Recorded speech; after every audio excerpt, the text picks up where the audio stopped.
দর্শক, flight expert নামে একটি অনলাইন ভিত্তিক বিমান টিকিট কাটার প্ল্যাটফর্ম গ্রাহকের প্রায় শত কোটি টাকা নিয়ে পালিয়ে যাওয়ার যে অভিযোগ, সেই অভিযোগটি আমরা এই মুহূর্তে ফ্লাইট এক্সপার্টের যে মতিঝিলের যে কর্পোরেট শাখা, সেই শাখায় আমরা এসেছি। আমার নিজের আয়টা আছে, আমার আয়টা 2004 সন থেকে আমি আজকে 22 বছর আয়টা আমি হ্যান্ডেল করতেছি, আমার বাবার সময় থেকে 1983 সন থেকে। কিন্তু আমরা আয়টা দিয়ে জিডিএস থেকে একটা টিকিট ইস্যু করতে পারি না এই ওটিএ গুলোর জন্য। এই ওটিএ গুলা তারা প্রত্যেকটা টিকিট 3000 4000 টাকা কমে দেয়, আমাদেরকে কাস্টমাররা আমাদেরকে স্ক্রিনশট পাঠায়, বলে ভাই দেখেন আপনি বলতেছেন আমার নাম মোহাম্মদ, আমি ইউনিয়ন ট্রাভেলস লিমিটেড। আপনারা প্রথমে এই ফাঁদটা পাতা হচ্ছে ওটিগুলোর ফাঁদ পাতার পরে তারা আমাদেরকে সবাইকে নিয়ে আসে, আমরা ব্যবসা করতে বাধ্য হই তাদের সাথে। আজকে মিনিমাম আমরা হোয়াটসঅ্যাপে একটা গ্রুপ করছি, প্রায় আমাদের 100 জন হয়েছে। সবাই যে ডাটাগুলো দিচ্ছে, আমি অলরেডি আমার 25 লাখ পাইছি। আমার সাথে আমার যে অ্যাসোসিয়েট আছে তারা আছে, আমরা এখনো কাজ করতেছি। কোন কোন টিকিট গুলোর কত দাম এটাও তো ভাই জানি না, এটা তো অফিসে গিয়ে কাজ করতে হবে। অলরেডি 25 লাখ টাকার হিসাব পাইছি। এইটা 40 50 60 কোথায় যাবে এইটা আমি জানি না। আমরা আইটা এজেন্সি, আমাদের নিজেরা আমরা টিকিট ইস্যু করতে পারি, আমাদের সমস্ত এয়ারলাইন্সের ক্যাবিন আছে, কিন্তু আমরা বাধ্য হয়েছে ফ্লাইট এক্সপার্ট থেকে টিকিট ইস্যু করার জন্য। এটা এখন যে সায়েম যে ফ্লাইট এক্সপার্টের যে মালিক, সে হচ্ছে আমাদের রশিদ শাহ সম্রাট, ওনার ছেলে। ওনারা অনেক পুরাতন এজেন্সি মক্কা ট্রাভেলস, ওনারা এই ট্রেডে অনেকদিন ধরে আছে। এখন তারা চলে গেছে গতকালকে রাত্রে, আমি যতটুকু জানি। কিন্তু এই স্ক্যামের পিছনে তো শুধুমাত্র ফ্লাইট এক্সপার্ট নিজে একা করে নাই, যে এজেন্সিগুলা, যে মাদার এজেন্সিগুলা, যে মাদার আইটাগুলা 11% 12% তাদেরকে টিকিট দিচ্ছে, তারা কি এটার সাথে জড়িত না? অবশ্যই তারা বারবার এই কাজটা করছে, তারা হালটিপের সাথে করছে, তারা বিডি টিকিট 24 এর সাথে করছে, এক কয়েকটা এজেন্সি তারাই বিভিন্ন ওটিএ কে টিকিট দেয়, ওটিএ গুলো চলে যায়, আমরা টাকা মারা খাই। কিন্তু তাদের কিন্তু কিচ্ছু হয় না, মাদার এজেন্সির কিছু হয় না। 7% কমিশনের কমে কোনো ওটিএ যদি সামনে থেকে টিকিট দেয়, তাহলে এটা সম্পূর্ণ দায় দায়িত্ব আমাদের আটামে নিতে হবে, সম্পূর্ণ দায় দায়িত্ব আমাদের মন্ত্রণালয়ে নিতে হবে। এই জায়গাটাতে এসে যে পরিস্থিতি দেখলেন, অফিসের যে পরিস্থিতি, কি মনে হয় আপনাদের সে টাকা হচ্ছে পুনরুদ্ধার? আমার মনে হয় না, আমি 100% শিওর এটা হবে। আমার এখন ফ্ল্যাট বেচতে হবে, আমার এখন জমি বিক্রি করতে হবে, আমি তো পালাইতে পারবো না। আচ্ছা, একটা প্রশ্ন করতে চাই ভাই, আমরা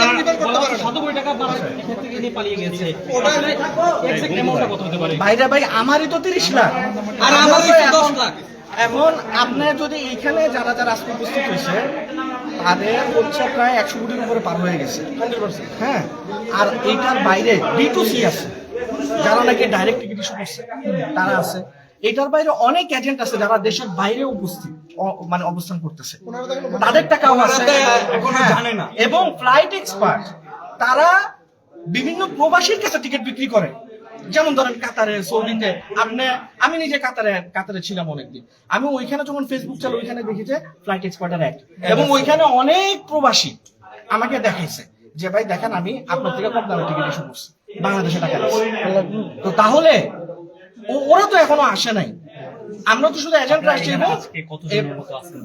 আমরা এখন অলরেডি 100+ অলরেডি। আচ্ছা, আপনি কি মনে করেন ছিল, আপনি কি মনে করেন কালো টাকা এই যে অফারগুলো দিচ্ছে, কালো টাকা সাদা করছে এই পলিটিক্সের মাধ্যমে?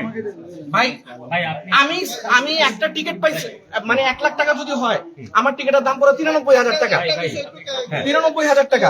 তো আমাকে ও ওই টিকিট দিতেছে 90,000 টাকায়, তো 3,000 টাকা কোথা থেকে দিতেছে? ওর বাবার জমি বিক্রি করে আমার ওই টিকিটের দাম 93,000 টাকা, আমাকে দিতে হবে। ওই টিকিট আমি ফ্লাইট এক্সপার্ট পাইতেছি 90,000। দর্শক, ফ্লাইট এক্সপার্টের নামে অভিযোগ উঠেছে, গ্রাহকের প্রায় শত কোটি টাকা নিয়ে তারা আসলে দেশ ছেড়ে পালিয়ে গিয়েছে। আমরা এই মুহূর্তে আছি ফ্লাইট এক্সপার্টের যেই মতিঝিলের যে তাদের কর্পোরেট শাখা, সেই শাখাটিতে আমরা এসেছি। আমরা দেখতে পাচ্ছি যে শাখাটি আসলে এই মুহূর্তে তালাবদ্ধ। ফ্লাইট এক্সপার্ট বাংলাদেশের অন্যতম বড় অনলাইন ভিত্তিক বিমানের টিকিট কাটার একটি প্ল্যাটফর্ম। স্বাভাবিক। এই প্রতারণার মধ্যে পরে অনেক হাজার হাজার হাজার হাজার প্রবাসী টিকিটের টাকা নিয়ে গেছে। আজকে দুপুর 12:25 পর আমরা শুনতে পেলাম যে সিইও যিনি দায়িত্বে আছেন উনি দেশ ত্যাগ করেছেন। আজকে আমরা যখন অনেক এজেন্টের লোক আমরা এখানে উপস্থিত হই, আসার পরে আমরা দেখলাম প্রায় 100+, মানে 1 থেকে 150 লোক আমরা এখানে প্রেজেন্ট হয়েছি। আরো ছিল, আপনি স্বীকৃতি দান। অনেকে চোখের পানি ফেলাচ্ছে, আমি দেখাবো আপনাদের। অনেকে চোখের পানি ফেলাচ্ছে, তাদের ব্যবসা, তাদের টাকা পয়সা কিভাবে ইনভেস্ট করে ব্যবসা করতে গেলে সবাই বুঝে ব্যবসাটা কি। আপনার কত টাকার মতো এরকম? আমার হচ্ছে 6 লক্ষ টাকা। আমার হচ্ছে 6 লক্ষ টাকা। আর হচ্ছে আমাদের টিকিটগুলো আমি যখন এখন তথ্য জানতে চেয়েছিলাম, তারা বললো তাদের আইটা থেকে করা নেই, এটা নাকি প্রমা হাজি থেকে করা। মানে প্রত্যেকটা আমি সাংবাদিক কিন্তু আপনাদের মাধ্যমে আমি অনুরোধ করছি যে টিকিটগুলো লাইভ আছে, যে এটা থেকে করা হোক, টিকিটগুলো যেন রিফান্ড না হয়, আপনার মন টিকিটগুলো যেন থাকে। আমি ফ্লাইট আপনাদের এক্সপার্টের সাথে জড়িত, আপনার ফ্লাইট এক্সপার্টের সাথে জড়িত বলতেছে প্রভা, তারপর হাজি মক্কা, ওইখান থেকে ওনারা ওইখানের সাথে জড়িত হওয়ার কারণে ওই টিকিটগুলো কিন্তু ওনারা আবার বিক্রি করে। তো এখন আমরা চার্জ দিয়ে দেখতেছি যে আমাদের কোনো টিকিট নাই। টিকিট আগে ছিল বিকালে, এখন কোনো টিকিট আমি সাংবাদিক বন্ধুর মাধ্যমে অনুরোধ করছি, মন্ত্রণালয়ের যারা দায়িত্বে আছেন, আমি অনুরোধ করছি যে টিকিটগুলো রিফান্ড হয় নাই, যে টিকিটগুলো এখনো রিফান্ড হয় নাই, লাইভ আছে, যে কোনো আইটা হোক, মক্কা হোক, হাজি হোক, প্রমা হোক, সুমা হোক, এনি আছেন, আমরা আপনাদের মাধ্যমে তাদের কাছে অনুরোধ করছি টিকিটগুলোর জন্য রিফান্ড না হয়। যাত্রীগুলো প্রবাসে যাবে, তাদের অনেক আশা নিয়ে তারা নিশ্চয় হয়ে যাবে। আমি আপনাদের মাধ্যমে অনুরোধ করছি যে টিকিটগুলো লাইভ থাকে, রিফান্ড যেন না হয়। আপনাদের সাংবাদিকদের কাছে এতটুকু অনুরোধ যেন আমাদের টিকিট গুলা যেন কোনো রিফান্ড না হয়, আমাদের টিকিট গুলা যেন অনলাইনে থাকে, আমরা জানি যাত্রী করে জানি সহি সালামত যেন ফ্লাইট দিতে পারি। এটা আপনাদের কাছে আমার অনুরোধ। আনুমানিক কতগুলো টিকিট হবে? আপনার হিসাব ছাড়া ভাইজান, শত শত। দর্শক, আমরা এই মুহূর্তে আছি ফ্লাইট এক্সপার্টের যে কর্পোরেট শাখার ভবনটি আসলে আপনাকে দেখানোর চেষ্টা করছি যে পুরো অফিসটি আসলে এই মুহূর্তে তালাবদ্ধ এবং বিভিন্ন এজেন্সি এবং গ্রাহকরা দাবি করছেন যে ফ্লাইট এক্সপার্টের যিনি সিইও তিনি গতকাল রাতেই বাংলাদেশ ত্যাগ করেছেন এবং তাদের ভাষ্যমতে প্রায় 100 কোটি টাকা নিয়ে তারা আসলে পালিয়ে গিয়েছেন।